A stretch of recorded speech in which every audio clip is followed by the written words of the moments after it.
The surgical lamp cast harsh shadows across Dr. Sarah Mitchell's trembling hands. Something was wrong, terribly wrong. "What is that?" Nurse Jennifer Hayes whispered, her voice catching. It wasn't tissue. It wasn't tumor. Under the gleaming light, embedded deep within Margaret Thompson's nose, something glinted sharp, angular, impossibly foreign. Glass. Dr. Mitchell's forceps closed around the object. 30 years of scar tissue clung to it like guilty secrets refusing release. She pulled gently, then harder. The fragment resisted, as if the body itself fought to keep this buried. When it finally came free, Jennifer gasped and stepped backward, her hand flying to her mouth. The glass shard caught the light. Through it, distorted and terrible, they could see old blood brown, ancient, accusing. My God, Dr. Mitchell breathed. How long has this been inside her, on the operating table, unconscious and unaware? Margaret Thompson would finally face the truth that had been killing her all along. Leave a like and share your thoughts in the comments. Along with the city you're watching from now, let's continue with the story. 3 months earlier, Margaret Thompson stood in her bathroom as September morning light filtered through lace curtains. The mirror reflected a woman who'd learned to avoid her own gaze, silver hair pulled back, weathered hands gripping the sink edge, and there, on the bridge of her nose, that dark spot she'd been ignoring. It had started small 6 months ago, just a shadow she'd dismissed as an age spot, something every 67-year-old woman collected like unwanted souvenirs. But now it raised slightly above the skin, angry and insistent. Maggie touched it gently. Pain shot through her face, sharp enough to make her eyes water. When she pulled her finger away, it came back wet with something that wasn't quite blood, wasn't quite anything she wanted to examine. She'd tried everything. Hydrogen peroxide that bubbled and burned, salicylic acid from the drugstore, even those pore strips that promised to extract impurities. Nothing worked. The spot only grew darker, angrier, more persistent. In the mirror, for just a moment, she saw broken glass, windshield fragments catching streetlight on a rain-soaked highway. She blinked hard, pushing the memory down where she'd kept it buried for 3 decades. Just an age spot, she whispered to her reflection. We're all falling apart.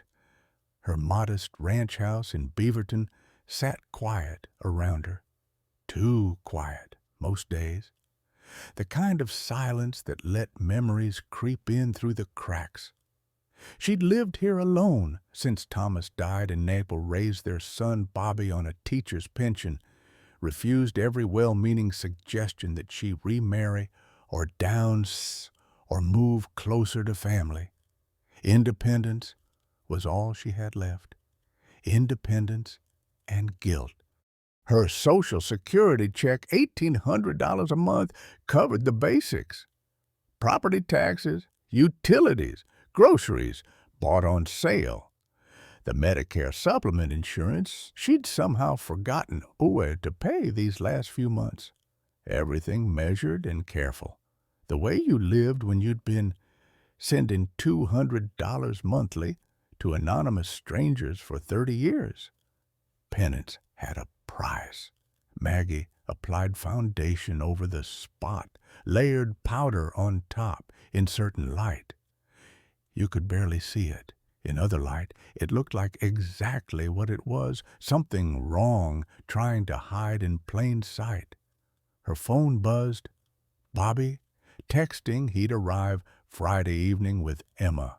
Her son visited every other weekend, drove 3 hours from Seattle, always with that worried crease between his eyes that reminded her so much of Thomas. She typed back a cheerful response, added a smiley face, hit send.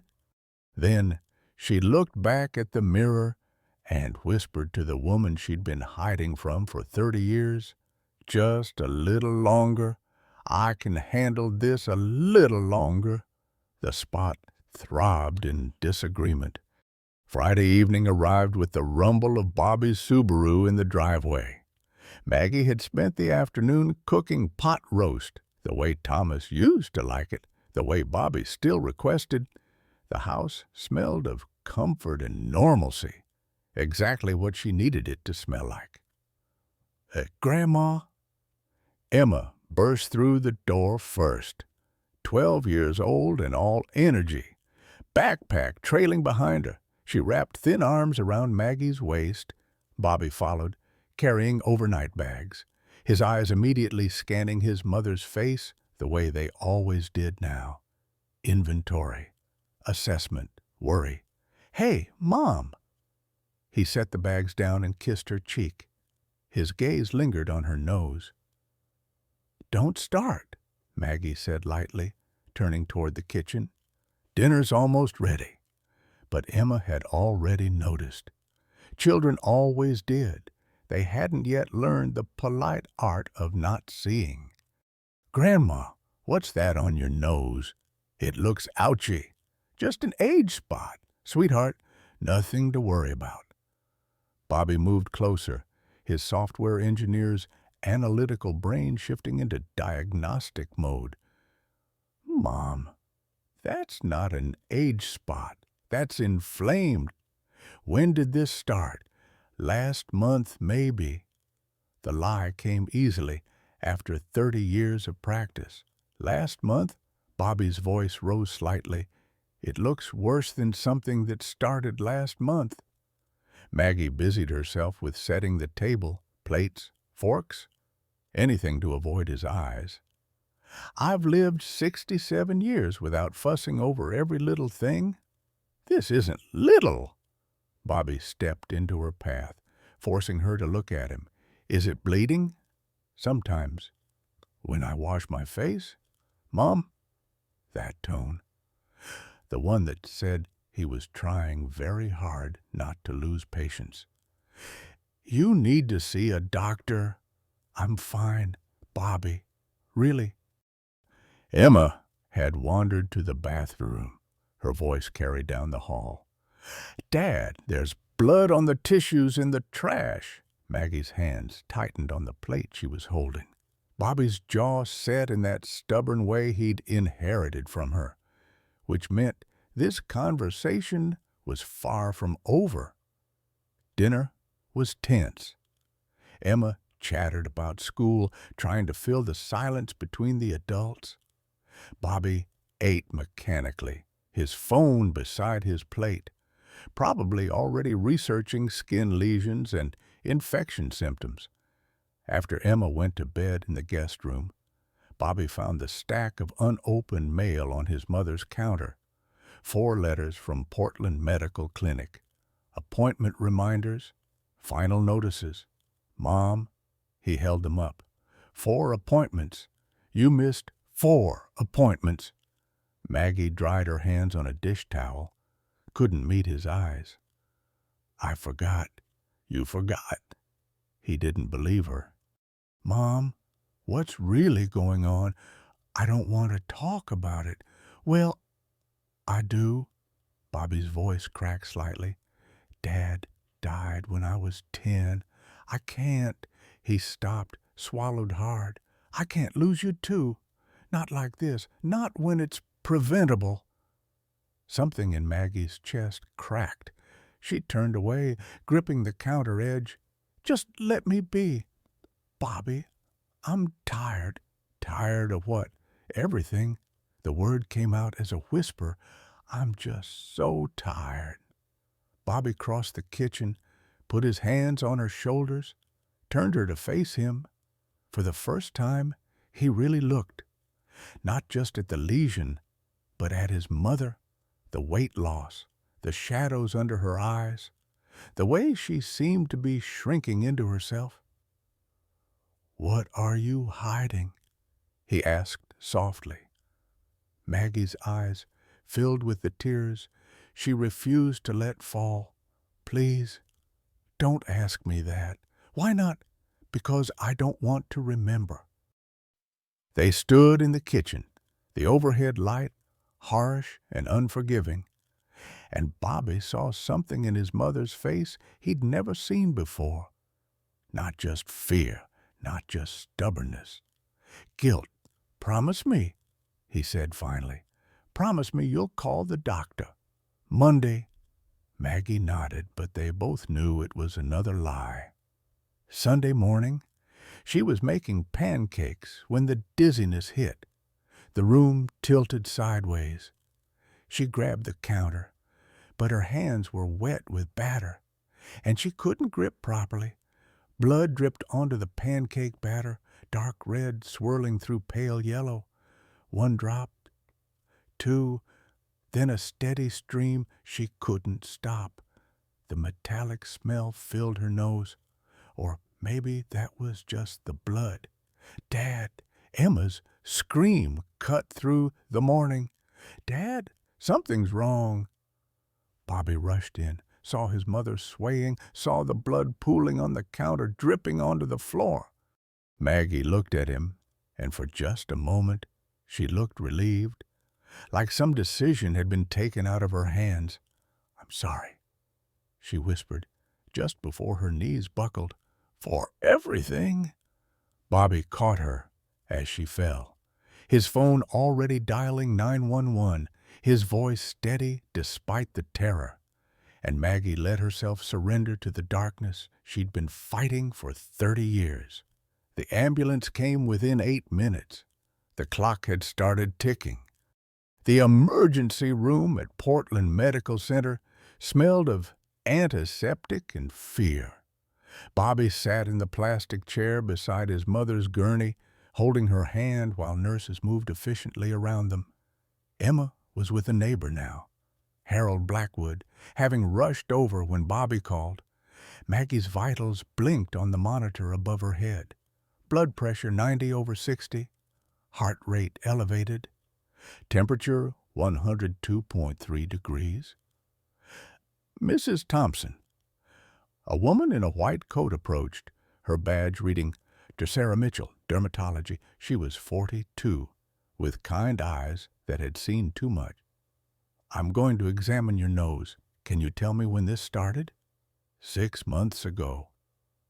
The truth slipped out in her weakened state. Bobby's head snapped toward her. "You said last month." Maggie wouldn't look at him. Dr. Mitchell leaned in with a penlight, her expression neutral, but her eyes sharp. Years of training had taught her to see what patients tried to hide.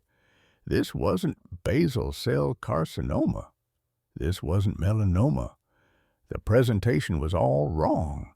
"Mrs. Thompson, this looks like a foreign body reaction. Have you had any trauma to this area?" Maggie's hand tightened in Bobby's. I don't remember." Another lie. Dr. Mitchell could taste it in the air between them. "I'm ordering a CT scan and blood cultures. Your white blood cell count is 18,000. That's severe infection territory." She looked at Bobby. "Your mother needs to be admitted. We may need to do surgery." The word hung in the air like a verdict. After Dr. Mitchell left, Bobby pulled out his laptop. He'd been carrying his mother's medical passwords in his phone for years, just in case. Now he logged into the hospital portal while Maggie dozed fitfully beside him. What he found made his blood run cold. 2 previous ER visits, March 2024, June 24. Same complaint, same lesion, both times. His mother had checked herself out AMA against medical advice before any real examination could happen. His hands shook as he scrolled deeper. There had to be more, something she wasn't telling him. He called Harold Blackwood, his mother's neighbor for 15 years. "Harold, Has Mom been acting strange lately?" The old man's voice was cautious. "Strange how, I don't know, just different." A pause. "Well, I hear her sometimes, at night, talking to someone, but she lives alone. Bobby." Bobby's chest tightened. "What else? Sometimes I hear her crying real soft, like she don't want anyone to know."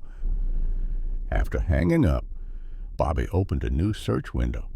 He'd been avoiding this for months, but something his father's brother had said at a family gathering kept nagging at him. Something about the accident report never making sense. He typed, "Thomas Thompson, fatal accident, Highway 26, 1994. The police report loaded slowly, scanned from microfilm. Bobby had requested it 3 months ago, through a public records request. Telling himself he just wanted closure. Now he wondered if he'd been looking for something else entirely. Date, November 15th, 94, admitted to 40 people location highway, 6-mile marker. 34 vehicles, 1989 Honda. Accord versus 992 Freightliner Sammy fatalities. Thomas Thompson driver, Accord. David Hayes driver, Freightliner blood alcohol, Thomas Thompson. USPS passenger, Margaret Thompson. Treated and released. Bobby read the witness statement. A car behind them had seen it happen. The sedan was swerving. Then it straightened out sudden-like, jerked hard to the left, like someone grabbed the wheel, hit the truck almost head-on. The truck tried to avoid them, but couldn't. Someone grabbed the wheel. Bobby's hands went numb. His mother had been in the car. His mother had been sober. His father had been drunk. Had she tried to save them, or had she caused the crash? He scrolled further, found the hospital records from that night. Margaret Thompson, multiple lacerations to face and to arms, glass embedded in facial tissue. Patient advised to follow up for fragment removal. Follow up. No records found. The glass had been in her face for 30 years. Bobby stood abruptly, the chair scraping loud in the quiet corridor. He walked to the window overlooking the parking lot, pressed his forehead against the cool glass. His mother had been carrying a piece of that accident in her face for 30 years, literally, and she'd never told him, never removed it, never sought treatment. Why?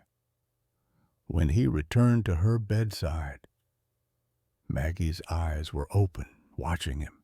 "You've been researching," she said quietly, not a question. "Mom, were you in the car that night?" Her eyes filled with tears. "Bobby, don't! Were you—" His voice broke. "Did you try to stop Dad from driving drunk? Is that why you grabbed the wheel?" Maggie turned her face away. "You don't understand what you're digging up." "Then help me understand the glass," she whispered. "It was my punishment. I deserved it. Punishment for what Dad was drunk. He was the one I grabbed the wheel." The words burst out of her. Thomas was drunk. Yes, so drunk. And we were going to crash. I saw the guardrail coming, so I grabbed the wheel. I thought I could save us. Her voice dropped to a whisper, but I turned us into the truck instead, into David Hayes. That man died because of me, Bobby. Thomas died because of me. I should have just let us hit the guardrail, but I panicked, and I killed them both. Bobby sank into the chair, the weight of 30 years of his mother's guilt crushing down on him. The glass was from Dad's windshield. She nodded. I kept it. I deserved to keep it. Monday morning arrived with gray Portland rain against the hospital windows. Maggie had been admitted overnight. IV antibiotics dripping steadily into her arm. Bobby had slept in the chair beside her bed, his neck aching, his mind refusing to rest. The CT scan results came back at 7 a.m. Dr. Mitchell pulled up the images on a tablet, her expression carefully neutral. In that way, doctors learned when delivering difficult news. There's a foreign object approximately 8 millimeters in length beneath the surface. It's surrounded by an abscess cavity. She zoomed in on the scan. Mrs. Thompson, this needs to come out. The infection is spreading. We can see inflammation tracking up toward your orbital socket.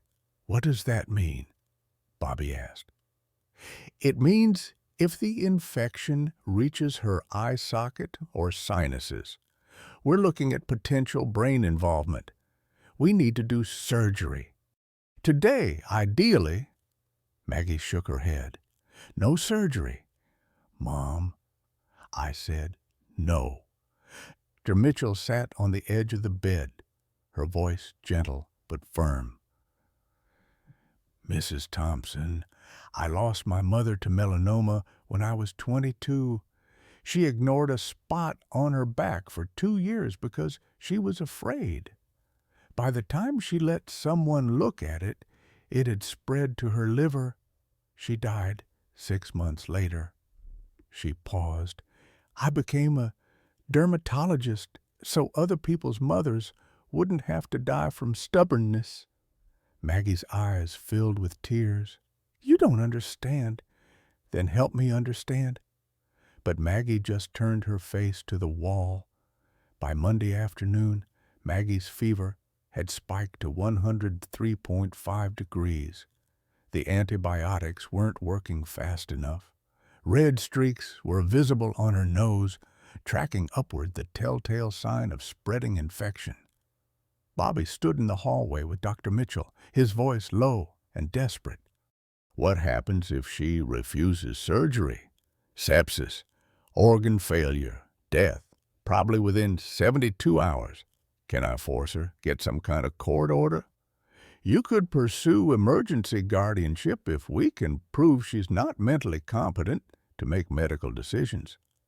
But that takes time we don't have. Dr. Mitchell studied him. What's she so afraid of? The truth, Bobby said quietly. She's been running from it for 30 years. That evening, Emma visited with Harold Blackwood. The 12-year-old carried a bouquet of daisies from the hospital gift shop, her face pale and frightened. Grandma. Emma approached the bed tentatively. Why are you so sad? Maggie managed a weak smile. Sometimes grown-ups carry heavy things, sweetheart. Can't you put them down? The simple question hung in the air. From a child's mouth, it sounded so easy. After Emma left, Bobby remained. He'd been on his phone for hours, researching medical power of attorney, emergency guardianship procedures, anything that might save his mother from herself. His bank account showed $12,000 in checking. Emma's college fund, Fort Fuss. The call to his ex-wife, Michelle, had gone as badly as he'd expected. You want to use our daughter's college fund for your mother? Michelle's voice had been sharp with disbelief. Bobby, she's refusing treatment. You can't save someone who doesn't want to be saved. She's dying, Michelle, and Emma needs a future. Your mother made her choices. Don't make them Emma's burden. But how could he explain? How could he make Michelle understand that letting his mother die was not an option he could live with? Tuesday morning brought worse news. The hospital billing office called. Maggie's Medicare was active, but her supplemental insurance had lapsed. She'd missed 3 months of payments. The financial counselor laid it out with apologetic efficiency surgery, and 5-day hospital stay. Estimated $7,000 out of pocket. Bobby sat in the cafeteria, surrounded by cold coffee and crumpled napkins, doing math that wouldn't add up. His Seattle house had equity of $180,000, but that would take months to access. He could take out a personal loan against it, $50,000 at 12% interest. That would be $847 a month for 7 years. He pulled out the loan application on his phone and started filling it out, his hands shaking. His phone rang. Work. The 6th call he'd ignored. He let it go to voicemail. Tuesday evening, a new nurse came on shift. Jennifer Hayes was 28, with efficient hands and eyes that seemed to carry their own sadness. She reviewed Maggie's chart in silence, her expression unreadable. Then she saw the date. November 15th, 1994. Her hands stilled on the tablet. She looked at the patient sleeping fitfully in the bed, then back at the date. Jennifer stepped into the hallway, pulled out her phone, and searched. David Hayes, fatal accident, Highway 26, 1994. The article loaded. Her father's name, the other vehicle, Thomas Thompson, driver, Margaret Thompson, passenger. Jennifer's breath caught. She pressed a hand against the wall to steady herself. She was 8 years old when her father died.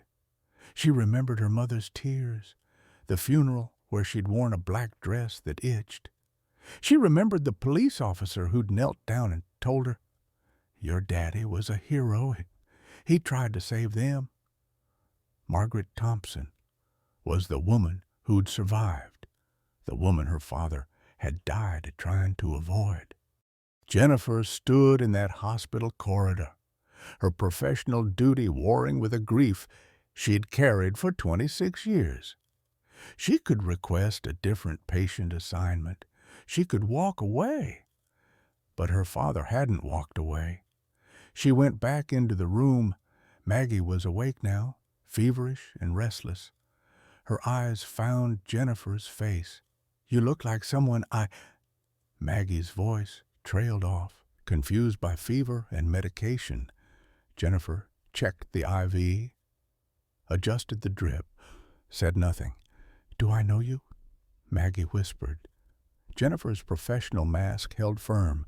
"No, Mrs. Thompson, you don't know me." But later, on her break, Jennifer sat in her car in the parking garage and cried. She pulled up her mother's old address on her phone, her childhood home, the one they'd had to sell after her father died. Then she drove there. The current owners were home. An older couple, sympathetic when Jennifer explained. "We bought the house in '90," the woman said. "The previous owner left some boxes in the attic. We've been meaning to sort through them. Would you like to see?" In a dusty box marked "David's Things," Jennifer found her mother's diary from 1994.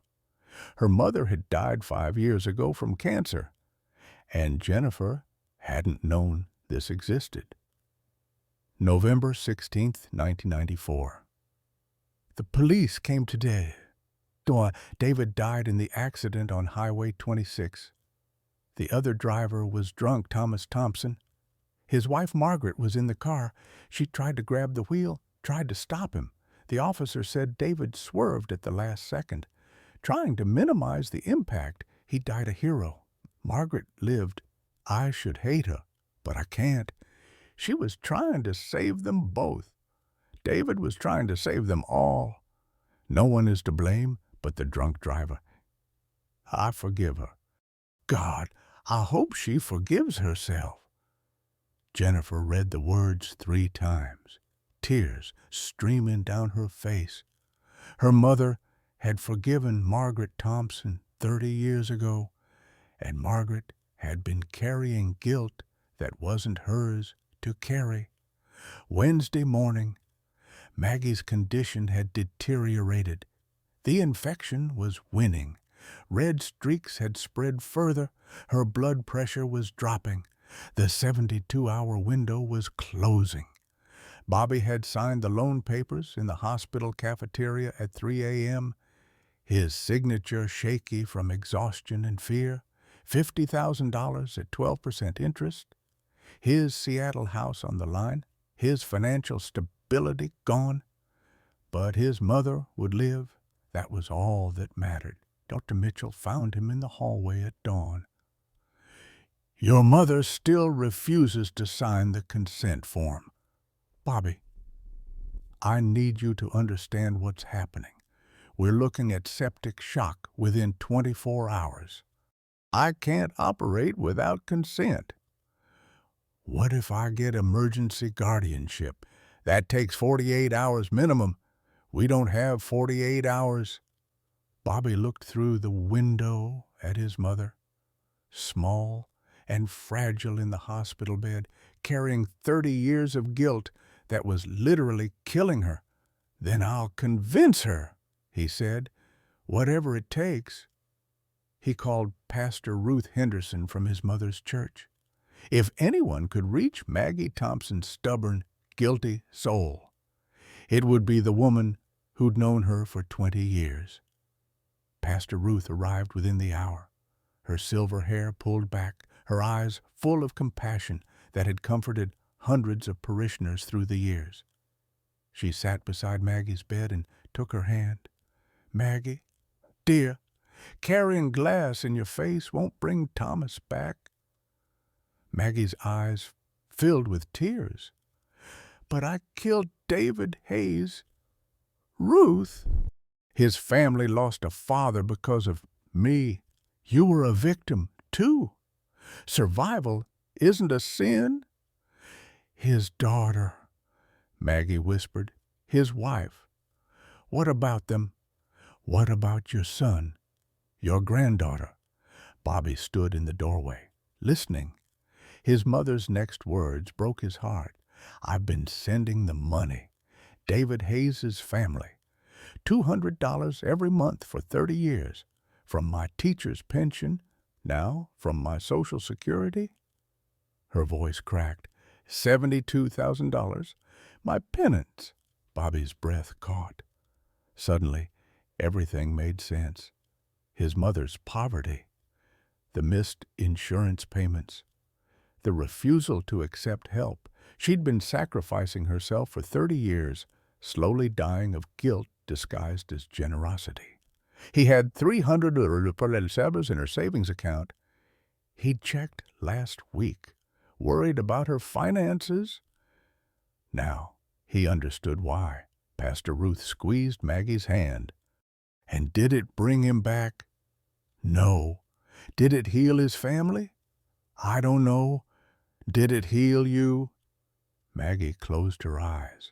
No. Then what was it for, dear? Maggie had no answer. That evening, the clock was ticking down. 18 hours. Dr. Mitchell estimated, maybe less. Wednesday night, 10 o'clock, the hospital room had taken on the hushed quality of a place where decisions get made. Life or death, now or never. Maggie's fever had reached 103.8 degrees. Her blood pressure hovered at 88/58.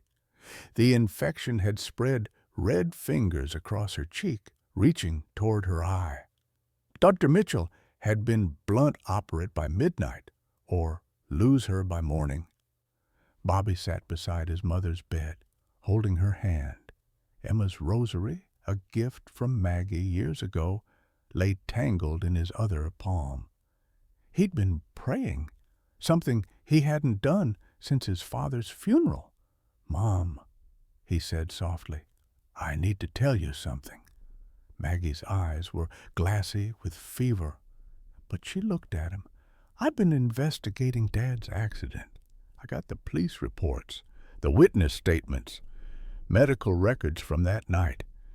He paused, gathering courage. "I know you tried to save him, I know you grabbed the wheel because he was too drunk to drive straight. Bobby, don't.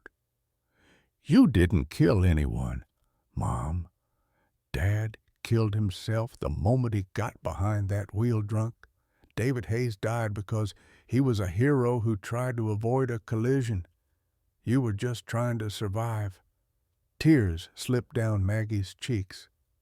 But if I hadn't grabbed the wheel, you'd both be dead. You and Dad would have hit that guardrail at 70 miles an hour. The police report says so.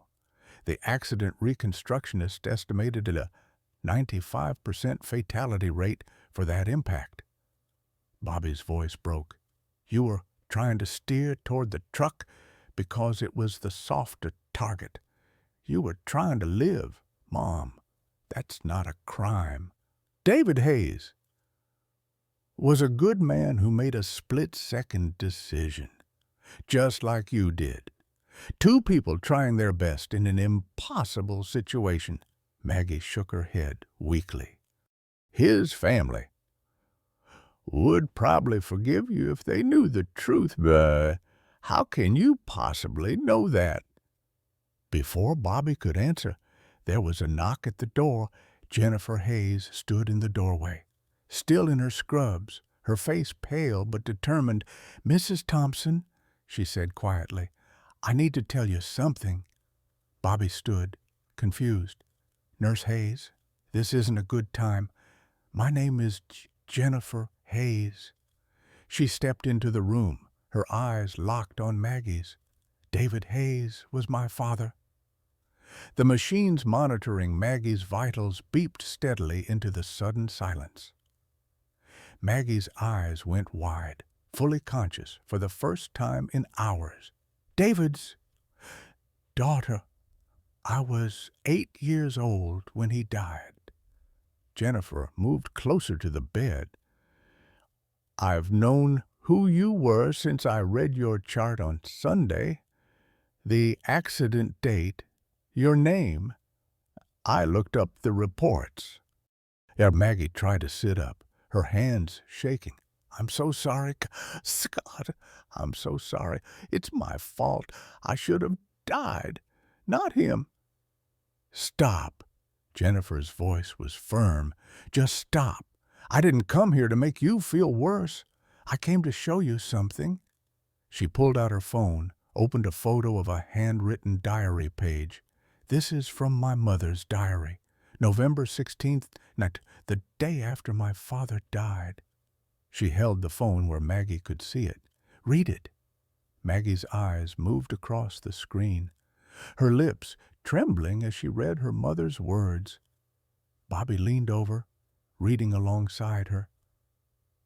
The officer said David swerved at the last second, trying to minimize the impact. He died a hero.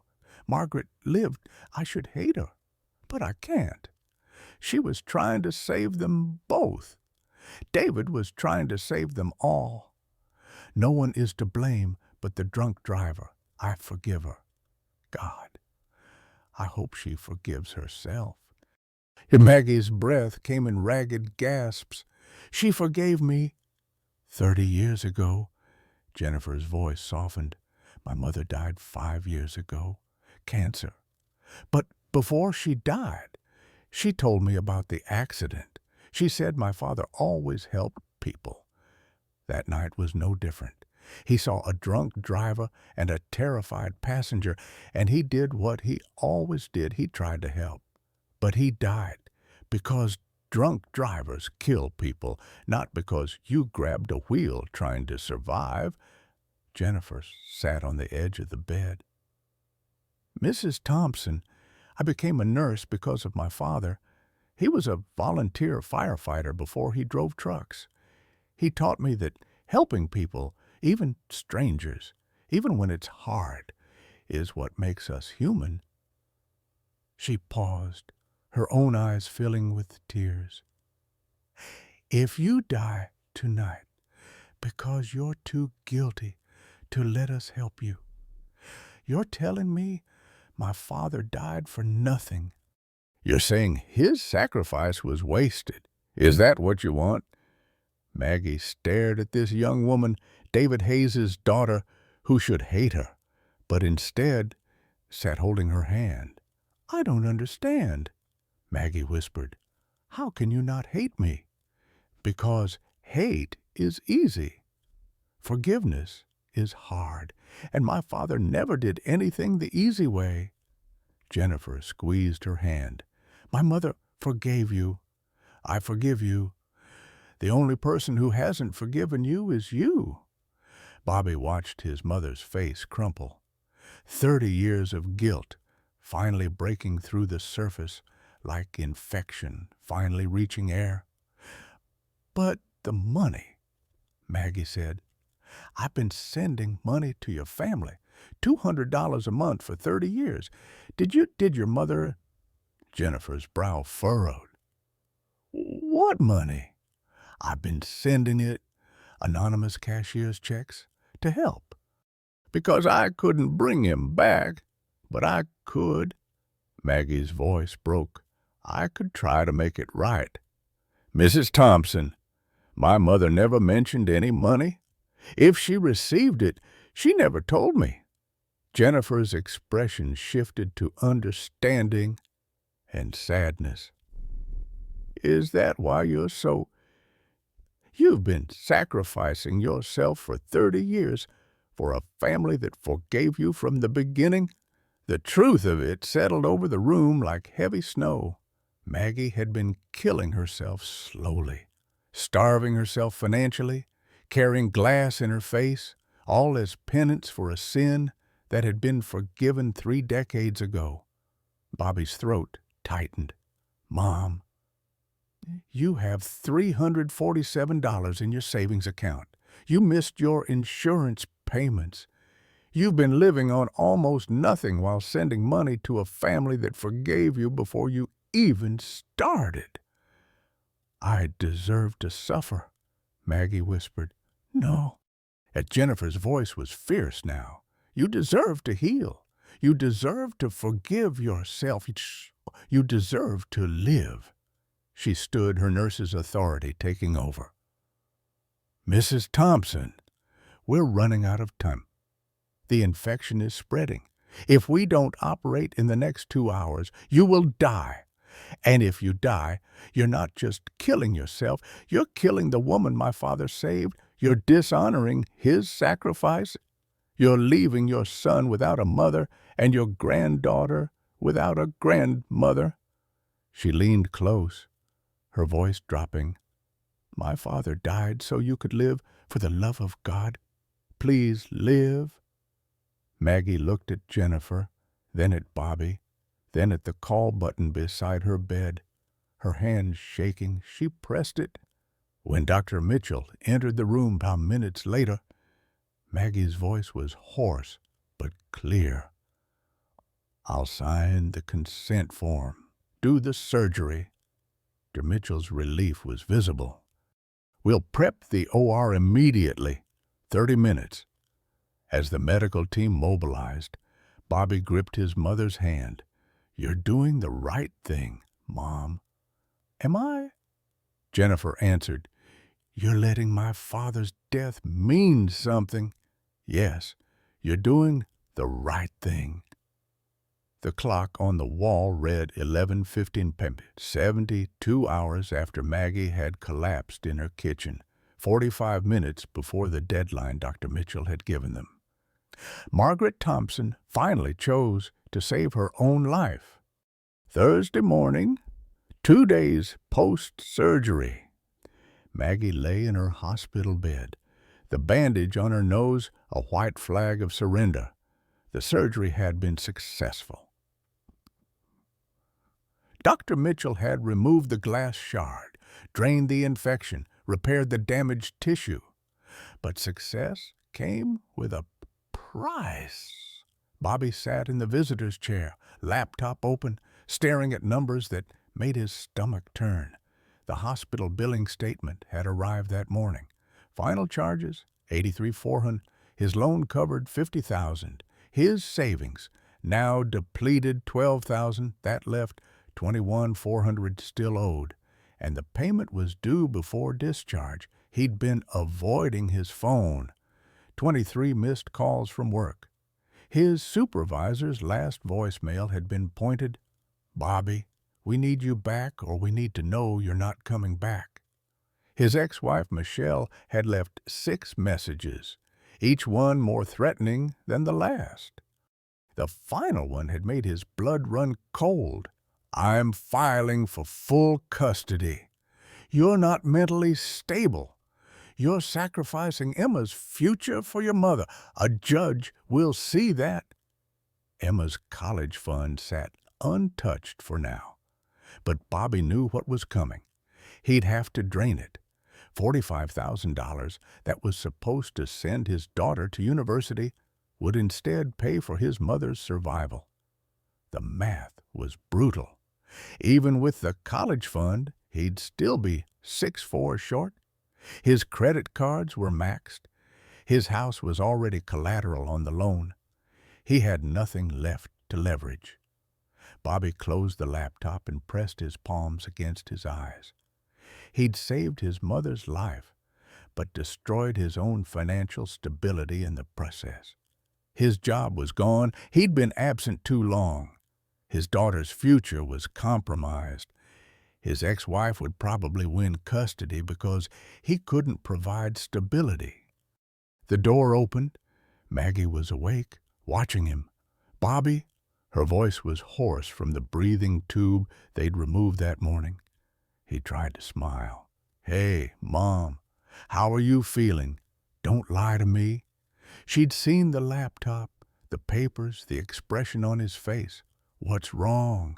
"Nothing. Everything's fine. Bobby Thompson, I raised you better than that." Despite her weakness, her mother voice still had authority. "Tell me the truth." He couldn't. He physically could not tell his mother that saving her life had cost him everything. But she saw the hospital bill on the bedside table. Her hand reached for it, trembling. Her eyes moved down the numbers, and Bobby watched the color drain from her already pale face. $83,000. "Mom, don't worry about it." "How much did you borrow?" Bobby said nothing. "Bobby, how much?" "50,000 against my house." Maggie's eyes closed. "And the rest?" I'll figure it out. Emma's college fund." It wasn't a question. Bobby's silence confirmed it. "No." Maggie tried to sit up, wincing at the surgical pain. "No, absolutely not. You will not sacrifice that child's future for me.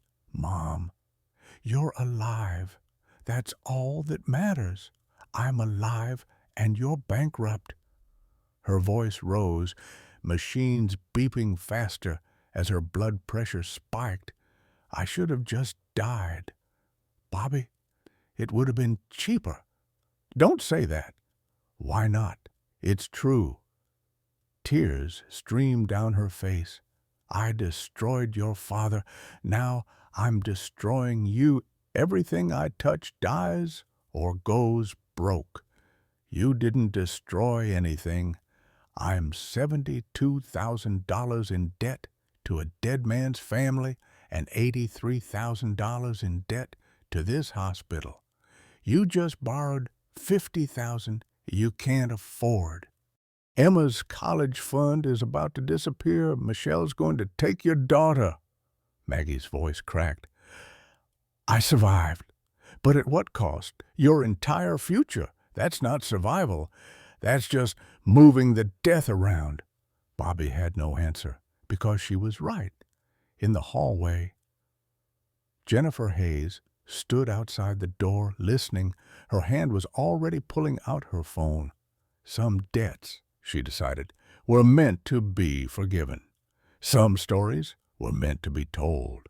And some communities were just waiting for a reason to help. Friday morning, Jennifer Hayes sat in the hospital cafeteria at 6 a.m., her phone in one hand and coffee growing cold in the other. She'd been awake most of the night, writing and rewriting the story until the words felt true.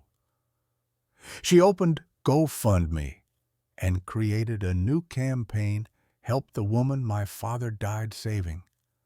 Her fingers moved quickly across the screen, typing what she'd rehearsed 100 times in her head. 30 years ago, my father, David Hayes, died in a car accident on Highway 26. He was driving his truck when a drunk driver swerved into his lane. My father could have saved himself, but he didn't.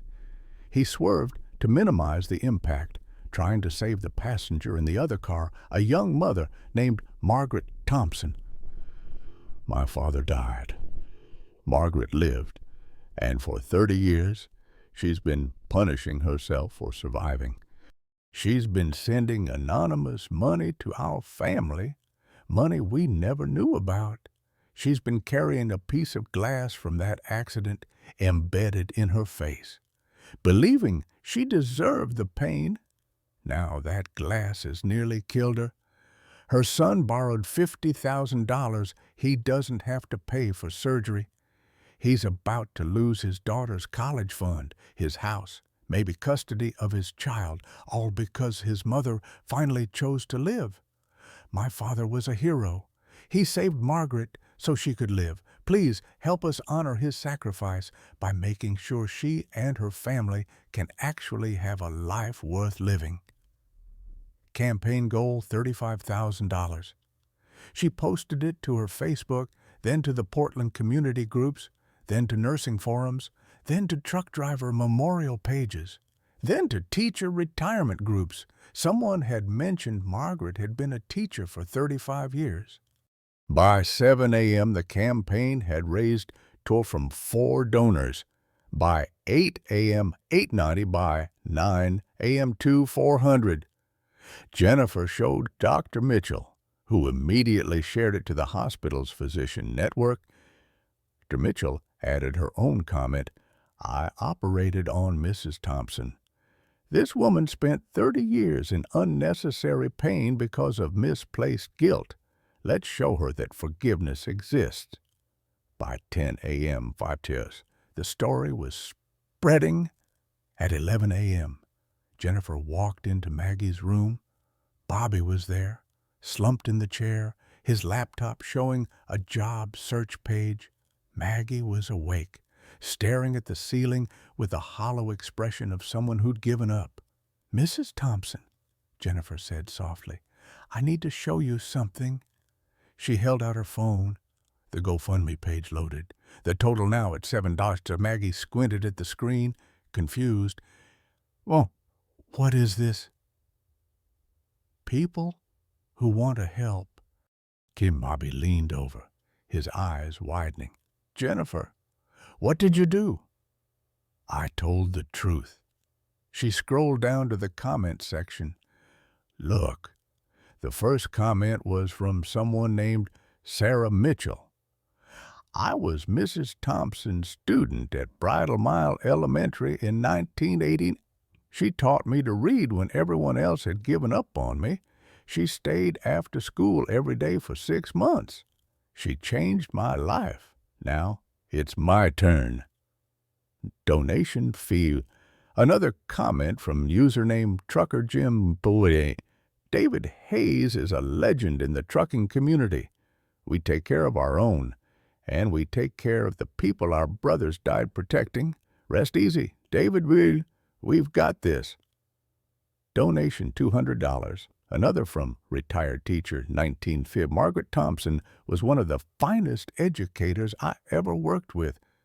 She deserves better than this. We don't leave our own behind. Donation $150. Maggie's hands shook as she held the phone. I don't understand.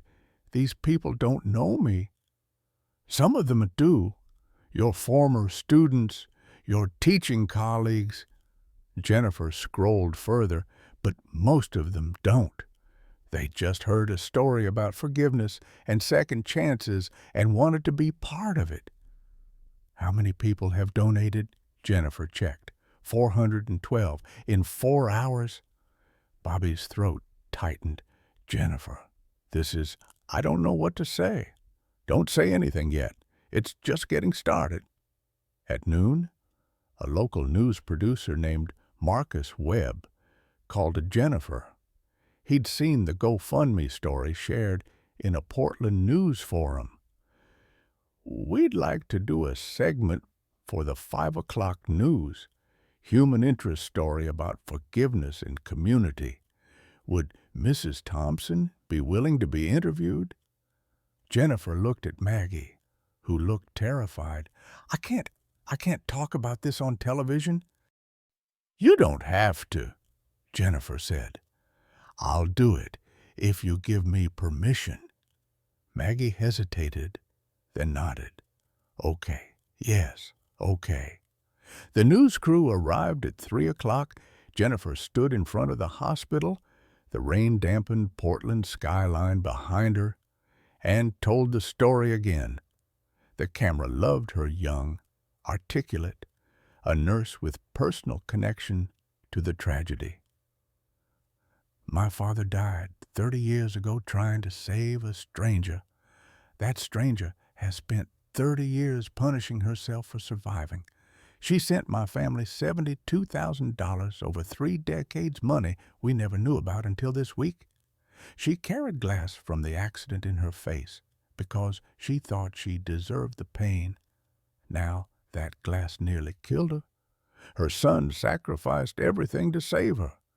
We're asking Portland to help us make sure that sacrifice wasn't in vain. The segment aired at 5 p.m. Within the first hour, the GoFundMe campaign exploded. 12 of 400 by 6 p.m., 18 to 9 by 7 p.m., 27, 3 by 8 p.m. Bobby watched the numbers climb on his phone, tears streaming down his face. Maggie lay in bed, overwhelmed and sobbing. Jennifer stood by the window, her own eyes wet. People are good, Maggie whispered. I forgot people could be this good. By 9 p.m., the campaign had exceeded its goal with 200 from over 2,000 donors. Local businesses started calling the hospital. A coffee shop owner donated 500. An auto repair shop that specialized in accident recovery donated 1,000 with the note, in memory of David Hayes and all the heroes on the road. The school district where Maggie had taught, called the Retired Teachers Fund, was sending $2,500.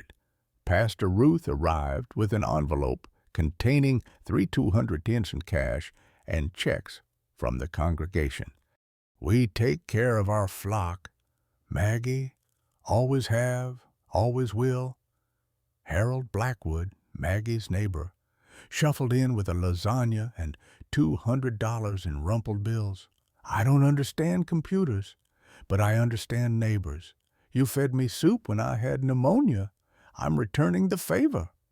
By midnight Friday, the total stood at $48,200. Bobby did the math with shaking hands. The hospital bill was $83,400. His loan covered $50,000. The GoFundMe had raised $48,200. That was $98,200 total, more than enough to cover the bill with $14,800 left over. He could pay back part of his loan early, keep Emma's college fund intact, maybe even keep his house. Saturday morning brought the biggest surprise. An elderly woman appeared in the doorway, leaning on a walker. She was 75, with silver hair and David Hayes' kind eyes. I'm Patricia Hayes, she said quietly. David's mother, Jennifer's grandmother. Maggie's face went white.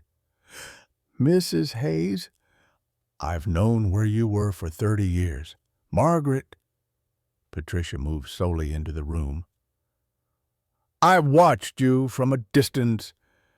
I know about the money you've been sending. She reached into her purse and pulled out a cashier's check, handed it to Maggie. The check was made out to Margaret Thompson for $72,000. I never Cashed your checks, Patricia said. I saved every single one. I had them traced back to you 5 years ago. I've been waiting for the right time to return them. Maggie stared at the check, unable to speak. You don't owe us a debt. Margaret, you never did. My son died doing what he loved, helping people. You didn't take him from me. You gave his death meaning. Patricia's voice cracked. Use this money to live. That's what David would want. That's what I want. The room was silent except for the sound of Maggie's sobs. I don't deserve this. Maybe it's not about deserving, Jennifer said softly. Maybe it's about accepting grace. Patricia sat on the edge of the bed and took Maggie's hand. Two mothers who'd lost their husbands to the same night, 30 years apart, finally meeting. Forgive yourself, Margaret. We forgave you before you even knew you needed forgiving. 6 months later, spring arrived in Portland with cherry blossoms and the kind of gentle rain that felt like grace. Margaret Thompson stood in her kitchen on a Saturday morning in May, making pancakes, but real pancakes this time, without blood dripping onto the batter. The small scar on her nose had faded to a thin, white line that she no longer tried to hide. "Grandma, you're burning them," Emma called from the table, where she was doing homework. Maggie laughed and flipped the pancakes quickly. Laughter came easier now. Living came easier. Bobby walked in from the backyard, grass clippings on his jeans. He'd bought a small house in Portland 3 months ago, 15 minutes from his mother's place. The Seattle job was gone, but he'd found work at a smaller tech company with better hours and less pay. He was home by 5:30 every evening. He'd learned that proximity to family was worth more than salary. "Mom, your rose bushes are looking good," he said, washing his hands at the sink. "Your father planted those," Maggie said softly, "the year before he died." She could talk about Thomas now without the crushing weight of guilt. Therapy helped. Pastor Ruth's weekly visits helped, but mostly forgiveness helped. The doorbell rang. Emma jumped up to answer it. Jennifer Hayes stood on the porch with her grandmother Patricia, both carrying covered dishes. "We brought lunch," Jennifer announced, giving Emma a hug. Grandma Patricia made her famous potato salad. These Saturday gatherings had become routine. Two families, once connected by tragedy, now bound by choice. Jennifer had become like a daughter to Maggie. Patricia like a sister. Bobby and Jennifer were dating tentatively, carefully, but with real affection growing between them. "The girls are in the backyard," Maggie said, gesturing to where Jennifer's young nieces were playing on the swing set Bobby had installed. They ate on the back porch, the Portland hills green and alive in the distance. The conversation flowed easily. Emma's school play, Bobby's new project at work, Patricia's book club, Jennifer's recent promotion to senior nurse. After lunch, Patricia and Maggie sat together on the porch swing while the others played with the children in the yard. "I got a letter yesterday," Maggie said quietly, "from the support group." She'd started it 3 months ago at Church Survivors of Guilt. She called it a place for people carrying the weight of accidents, mistakes, moments they couldn't undo. 12 people came regularly. More were joining each month. A woman wrote that she'd been planning to end her life. She came to one meeting, heard my story, and decided to give herself another chance. Maggie's voice caught. She said, if I could forgive myself after 30 years, maybe she could too. Patricia squeezed her hand. "David would be so proud. I spent 30 years thinking his death was meaningless, that I'd stolen something from the world by surviving." Maggie looked at her son playing with Emma, at Jennifer, laughing with the children. But maybe his death meant something because of what came after, because of who survived, because of what we built from the broken pieces. "That's exactly what it meant," Patricia said. In late May, Memorial Day weekend arrived. The families gathered at the accident site on Highway 26, mile marker 34. 50 people came, former students, truck drivers, church members, support group attendees, strangers who'd followed the story online. 2 memorial plaques had been installed beside the highway, paid for with the excess GoFundMe money, in memory of Thomas Thompson, 1952 to April. Beloved husband and father, in memory of David Hayes, named to hero and helper. Maggie stood between the plaques, Bobby on one side, Patricia on the other, and spoke to the gathered crowd. 30 years ago, 2 good men died on this road. One made a terrible mistake. One made a heroic choice. I survived both, and I spent 3 decades wishing I hadn't." She paused, looking at the faces watching her. "I punished myself with guilt, with isolation, with a piece of glass I carried in my face because I thought I deserved the pain." Her hand touched the small scar on her nose. "But pain doesn't honor the dead. Living honors them. Forgiveness honors them. Love honors them." She looked at Jennifer, tears streaming down both their faces. "David Hayes died saving a stranger for 30 years. I made his sacrifice worthless. By refusing to actually live, I'm done with that now." She placed flowers at both plaques, white roses for Thomas, red roses for David. "If my story helps one person forgive themselves, it was worth telling. If it helps one family heal, it was worth living. We can't change the past, but we can choose what we build from it." The crowd was silent, many wiping tears. After the ceremony, everyone gathered at Maggie's house for a barbecue. Bobby grilled hamburgers and hot dogs, the smoke rising into the spring sky. Emma played with Jennifer's nieces. Harold Blackwood brought his famous potato salad. Dr. Sarah Mitchell came with her husband. Pastor Ruth led an informal blessing. It was loud and messy and full of life. Everything Maggie's house hadn't been for 30 years. As evening fell and guests began leaving, Maggie found herself on the back porch with just Bobby, Emma, Jennifer, and Patricia. The 5 of them watched the sunset paint the Portland hills gold and pink. "Grandma," Emma said, leaning against Maggie's shoulder, "can I see the scar again?" Maggie leaned down, and Emma traced the thin white line with one finger. "It's beautiful," Emma said. Bobby smiled. "Scars usually aren't beautiful, sweetheart. This one is.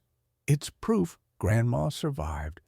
Jennifer met Maggie's eyes across the porch. Both women understood what Emma meant. The scar wasn't beautiful because it was pretty. It was beautiful because it represented truth finally told, guilt finally released, forgiveness finally accepted. "You're very wise for 12, Patricia said to Emma. "Grandma taught me." Emma said simply, "She taught me that sometimes the things we think will kill us end up saving us." Maggie pulled Emma close. "Remember that, sweet girl, when you're older and life gets hard. Remember that even the worst things can become doorways to grace if we let them." "What's grace?" Emma asked. Maggie thought about it. About $72,000 returned. About 50,000 strangers donating to help people they'd never met.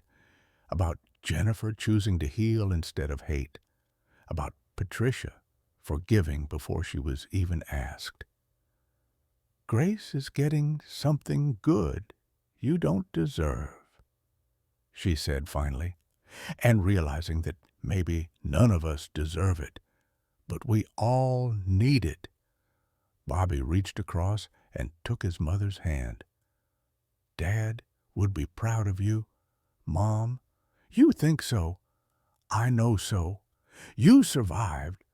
You forgive yourself. You taught Emma about second chances. He glanced at Jennifer, who smiled at him. You taught all of us. The financial aftermath had worked itself out better than Bobby had dared hope. The GoFundMe money covered the hospital bills completely. Patricia's return checks paid off Bobby's loan entirely. The remaining funds had gone to truck driver safety programs in David's name and to scholarships for nursing students in Jennifer's father's memory. Bobby had kept his house. Emma's college fund remained intact. Michelle had dropped the custody threat when she saw how the community had rallied. Bobby's new job paid less, but his expenses were lower in Portland, and being near his mother was worth every dollar he'd sacrificed. As darkness and stars emerged, they sat together in comfortable silence. 3 generations on one side, Maggie, Bobby, Emma. 2 on the other, Patricia and Jennifer. Connected by tragedy, sustained by grace. Which star is Great-Grandpa Thomas? Emma asked, looking up. Maggie pointed to a bright star in the eastern sky. That one? And Great-Grandpa David? Jennifer's niece asked. Right next to him, Maggie said, pointing to an equally bright star. 2 lights in the darkness. 2 men who gave us this moment, even though they're gone. Emma squeezed her grandmother's hand. Do you think they can see us? I think, Maggie said slowly, they can see that their deaths weren't the end of the story. They were the beginning of something else. Something worth living for. Bobby looked at his mother, really looked at her and saw what he'd been missing for years. Not the guilty, shrinking woman hiding from life, but someone who'd walked through fire and come out the other side. Someone who'd carried glass in her face for 30 years and finally let it go. Someone who'd learned that survival wasn't betrayal, and forgiveness wasn't weakness, and love was always worth the risk. I'm glad you're here, Mom, he said simply. Maggie smiled, touching the scar on her nose one more time. Me too, Bobby. For the first time in 30 years, me too. The stars shone brighter. The spring air smelled of roses and possibility. And in a small house in Portland, Oregon, a family that had been broken by tragedy and guilt and silence finally found their way home to each other. Not because the past had changed, but because they'd finally stopped letting it define their future. Some blackheads really do save lives. Sometimes the thing you think will kill you becomes the thing that sets you free. And sometimes forgiveness comes not from forgetting, but from finally remembering that everyone, every single person, deserves a second chance at living. Even you, especially you. The end came not with fanfare, but with peace.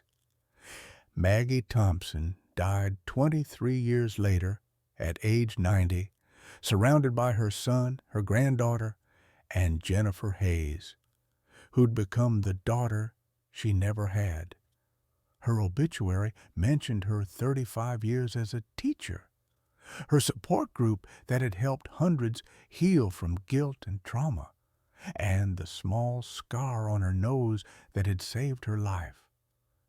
But that night on the porch, with stars overhead and family around her, Maggie simply lived fully, finally, free, and somewhere in the darkness, two stars shone a little brighter, as if David Hayes and Thomas Thompson were finally at peace too. For 30 years, Margaret Thompson carried a secret that was slowly killing her. A piece of glass from a fatal accident stayed embedded in her face because she believed she deserved the pain. She sent money she couldn't afford to a family she'd never met. She isolated herself from joy because she felt guilty for surviving when good men had died. But here's what Margaret discovered: the people she thought would hate her had forgiven her decades ago. The debt she'd been paying was one nobody asked for. The punishment she'd inflicted on herself was destroying not just her life, but her son's future and her granddaughter's security. Sometimes we carry burdens that were never ours to carry.